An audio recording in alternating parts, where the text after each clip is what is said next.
ओम नमः। देखो सगुण और अपसगुण क्या होता है, कैसे प्राप्त होता है, हम लोग इस पर ध्यान नहीं देते। कुछ गिने चुने अंग फड़कते हैं, उसी को समझ करके वहीं तक सीमित रह जाते हैं। लेकिन वास्तव में पूरी साधना और भक्ति ये अंग फड़कन से ही चलती है, ये सगुण अपसगुण से ही आगे बढ़ती है। और जब तक ये जागृति नहीं है, आप साधना में सफल नहीं होंगे। इसके लिए आपको सद्गुरु के पास जाना होगा। ये जागृति केवल सद्गुरु ही दे सकते हैं। जो जागृति वाले महापुरुष हैं वो दे सकते हैं। ये बाहर कथा कहने वालों से नहीं मिलेगा, मंदिर से नहीं मिलेगी, तीर्थों से भी नहीं, जंगल में एकांत में बैठने से नहीं। जब भी ये जागृति मिलेगी तो सद्गुरु से। इसलिए कबीरदास जी कहते हैं, साधु शब्द साधना कीजय। हे संतो शब्द साधना कीजो। शब्द जो भगवान देते हैं, किसके द्वारा? सद्गुरु के द्वारा। और शब्द बिना श्रुति आंधरी कहो कहाँ ले जाए, और द्वार न पावे शब्द का फिर भटका खाए। जब तक ये शब्द नहीं मिला, हम लोग शब्द ले लेते हैं बाहर से मंत्र के रूप में कि हम तो गुरु महाराज शब्द ले लिए, अब पता नहीं कौन सा शब्द दिया है।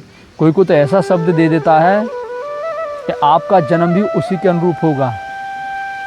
यदि आप मछली जप रहे हैं ना, तो मछली ही बनोगे, कबूतर और कबूतर ही बनोगे। जो नाम वो दे रहे हैं उस नाम का अर्थ क्या है? जैसे कोई कहे बागेश्वराय नमः, तो बाघ माने होता है शेर, और स्वर माने होती है श्वास, नमा मान होता है नमन करता हूँ। मैं किसको नमन कर रहा हूँ? शेर को श्वास के द्वारा नमन कर रहा हूँ। अब बागेश्वराय नमः तो क्या बनोगे? अब शेर ही बनोगे ना। और ओम का जो जाप करेगा तो वो क्या बनेगा? ओम माने परमात्मा, अहम माने आप स्वयं। जिस परमात्मा का निवास स्थान आपके हृदय में है, तो इसलिए ओम के द्वारा किसको प्राप्त करोगे? ईश्वर को, परमात्मा को।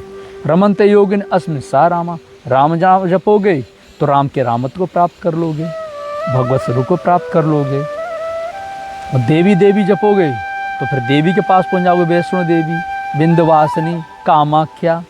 जो मंत्र के रूप में नाम जपोगे वही आपका जन्म है। और यदि भगवान को प्राप्त करना चाहते हो, सर्वशक्तिमान को प्राप्त करना चाहते हो, तो ओम अथवा राम इसे जपो। ये राधा राधा राधा, इसका भी कोई आधार नहीं है, ना कोई उल्लेख है, और ना इससे कोई मुक्त हुआ है, ना किसी को कल्याण हुआ है, और ना किसी को परम शांति मिली है। ये तो आज एक हू हल्ला चल रहा है। हम कहते हैं कृष्ण भगवान के कार्यकाल में जितने महापुरुष, किसने राधा नाम पर बल दिया? जो कृष्ण भक्ति में डूबी हुई राधा थी, क्या भगवान कृष्ण ने उसे राधा नाम जपने को कहा? अरे भाई, ओम नाम भी लड़कों का होता है, तो कोई ओम नाम का लड़का भी महापुरुष के पास पहुंचता है तो महापुरुष कहते हैं ओम जपो। अब उसका ओम नाम है तो इसका मतलब ये तो नहीं कि ओम से वो मुक्त हो गया। उस ओम नाम के व्यक्ति को भी ओम नाम जपना पड़ेगा। यदि राधा नाम से मुक्ति है तो राधा नाम की लड़की हो, राधा नाम का लड़का हो, उसे भी राधा नाम जपना पड़ेगा। यदि राधा नाम से मुक्ति होती, राधा नाम से कल्याण होता, तो कृष्ण भगवान गीता में राधा अवश्य बोलते। कहीं पूरी गीता में राधा शब्द है? भगवान कृष्ण क्या कर रहे हैं? 6 बार ओम पर बल दे रहे हैं। और इतना ही नहीं, वेद व्यास, ना महाभारत में ना भागवत में कहीं राधा शब्द नहीं है। आराध्य शब्द भागवत में आया है। त्रिपाठी जी ने अनुरुद्धाचार्य को विधिवत समझाया कि आप अर्थ का अनर्थ मत करो, आप अर्थ का अनर्थ मत करो। आराध्य माने होता है आराधना करना। मैं आराधना करता हूँ किसकी? एक परम तत्व परमात्मा की। भागवत में ही वेद व्यास जी स्वयं कहते हैं कि पति पत्नी में प्रेम चाहते हो तो शंकर की पूजा करो, शक्ति चाहते हो तो इंद्र की पूजा करो, धन चाहते हो तो कुबेर की पूजा करो, रोगों से मुक्त चाहते हो तो अश्विनी कुमार की पूजा करो।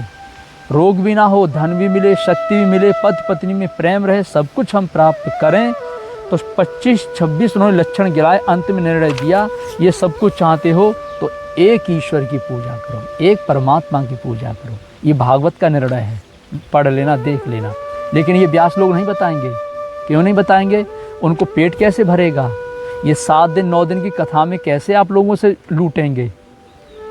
इस लूटमार से बचो, इस लूटमार से बाहर निकलो, इस पाखंड से दूर हटो। अगर भागवत कथा में, शिव कथा में भगवत स्वरूप प्राप्त महापुरुषों की जीवन परिचय दिया जाता है, शिव कथा में कल्याण तत्व को प्राप्त करने का मार्ग बताया जाता है, वो कथा कथा है, सार्थक है।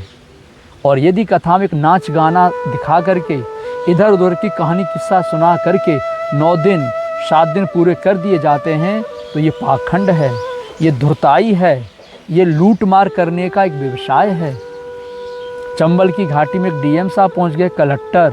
उन्होंने पूछा कि यहाँ से चोर डाकू कहाँ कहीं भाग गए कि मर गए, कि चोरी करना छोड़ दिया। सरपंच जी से पूछ रहे थे कलेक्टर साहब, तो सरपंच जी ने कहा ना चोर भागे हैं, ना चोरी करना छोड़े हैं, ना मरे हैं। बोले उन्होंने डाका डालने का तरीका बदल दिया। बोले तरीका? बोले क्या हुआ? बोले डाका बदलने का तरीका, जो डाका डालते थे ना, वो डाका डालने का तरीका बदल दिया है। वो सब के सब खादी कुर्ता पहन करके संसद और विधानसभा में जाके बैठे हैं। कहाँ बैठे हैं? संसद विधानसभा में। देखते हो ना इतना घोटाला। जब सीबीआई जांच लगती है तो पकड़े जाते हैं, नहीं पकड़े जाते? तो ये डाकू पहले से रहे, तब तो डाका डाल रहे हैं। इन्हें पहले से अनुभव है ना कैसे डाका डालना चाहिए। वस्त्र भरी तो बदले हैं। तो ऐसे ही समाज में डाका डाल रहे हैं, ऐसे धर्म के नाम पर वस्त्र धारण करके डाका डाल रहे हैं। तो कहने का तात्पर्य ये है कि ये शगुन अपशगुन क्या होता है, अब हम अगले वीडियो में इसे बताएंगे। अभी हमने थोड़ा सा संकेत किया। ओ